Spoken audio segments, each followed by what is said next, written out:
protective suttas for the lay people. These suttas are called parita, protective discourses. Then, at periodic intervals, the monks will deliver lengthy sermons. These sermons are given with much fanfare and festivity. These can be attended by large numbers of lay people who make these occasions of preaching their main opportunities for learning the Dhamma. On these special Uposatha days, the days of the full moon and the new moon, devoted lay people will go to the temples and monasteries for a whole day and night. They'll bring some simple bedding and generally stay overnight. On these occasions, they'll take the 8 precepts, living very much like novice monks and nuns. For the day and night of the Uposatha, they'll devote their time to meditation, to reciting texts, to asking questions of the monks, to quiet study. And sometimes they might get the chance to listen to several lengthy discourses which might be delivered during the Uposatha period.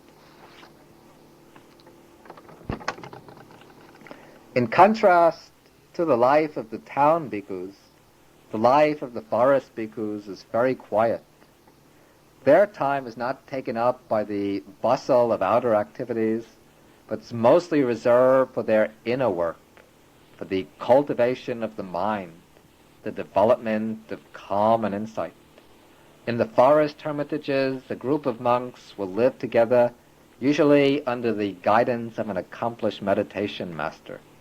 They live generally in small huts, situated at a good distance from one another, enough distance to assure each monk of the privacy and seclusion he needs to carry on his practice.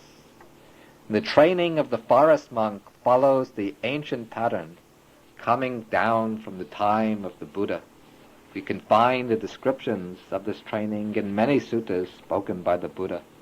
We hear how the bhikkhu, after he's left the world, fulfills the rules of training, how he observes all the precepts very carefully and very scrupulously. Then, with this moral discipline as his foundation, he develops contentment with his robe to protect his body and with his alms food to sustain his life. And it's said that just as the bird goes about with its 2 wings and lives completely content only to have its 2 wings, so the monk goes about content simply with his robes and with his alms bowl. Then, having developed this contentment, this mind of simplicity, the monk applies himself to control of the senses. When seeing forms, hearing sounds, experiencing any sense objects, he doesn't let his mind be attracted by the desirable sense objects, but he develops strong control over the senses, keeping his senses under the command of his mind. All of his actions he performs with mindfulness and clear comprehension. He's mindful when going and coming, when looking forward and looking around, when bending and stretching, when eating, drinking, going to the bathroom, standing, sitting, falling asleep. In all activities he practices mindfulness and clear comprehension. Then he goes off into seclusion, sits down, crosses his legs, keeps his body erect, sets up mindfulness before him, and purifies his mind of the 5 hindrances, clears the mind of lust, of ill will, of laziness and drowsiness, of restlessness and worry, and of doubt. Purifying the mind of the 5 hindrances, he tries to develop the jhanas, the absorptions, and with the absorptions as a base, he develops insight and realization. This is the path of the contemplative monk laid down in the suttas, going back 2,500 years, and in the forest monasteries of South and Southeast Asia, the same way of life is followed today.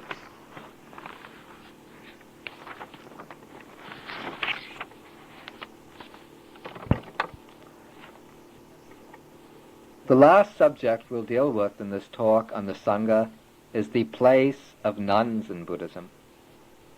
Now, in India, at the time Buddhism arose, women were held in a position of gross subservience to men. The laws of the Brahmins made women dependent on men in all periods of their lives. In childhood, they were dependent on their father, in maturity on their husband, in old age on their sons. They were bound down on all sides by domestic duties. Their main role in life was to bear children and do the household work. They received very little consideration as individuals in their own right, and their capacity for spiritual development went largely unrecognized.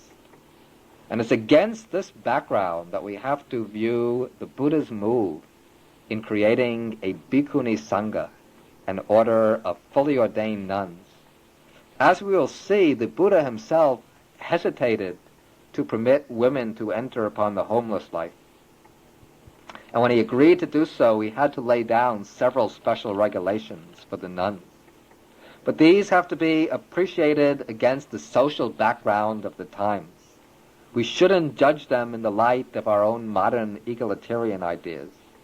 In fact, when we consider what the Buddha did for women in the historical context, we'll be able to appreciate the tremendous courage of his action in forming an order for nuns. The order of nuns was established in the early years of the Buddha's ministry. 1 year after his enlightenment, the Buddha returned to his homeland of Kapilavatthu, and he taught the Dhamma to his people, the Sakyas. A good number of them, men and women, achieved insight and reached different levels of realization. His own foster mother, Mahapajapati Gautami, became a stream enterer, and his father, the king of the Shakyans, became a non-returner. Several years later, the Buddha returned to Kapilavatthu to see his father, who was lying on his deathbed. And the Buddha taught the Dhamma to his father, and his father attained arhatship just before dying. Then after the king's death, the Buddha's foster mother, Mahapajapati, went to him and asked if women might be allowed to go forth into the homeless life. The Buddha did not refuse flatly, but he discouraged her from making that request. He said, "Please do not ask for women to be allowed to go forth into the homeless life." He repeated this 3 times. And probably he was thinking that the homeless life was difficult enough even for men to follow. So it would be much harder for these women who had been brought up and sheltered in the sheltered life of the palace.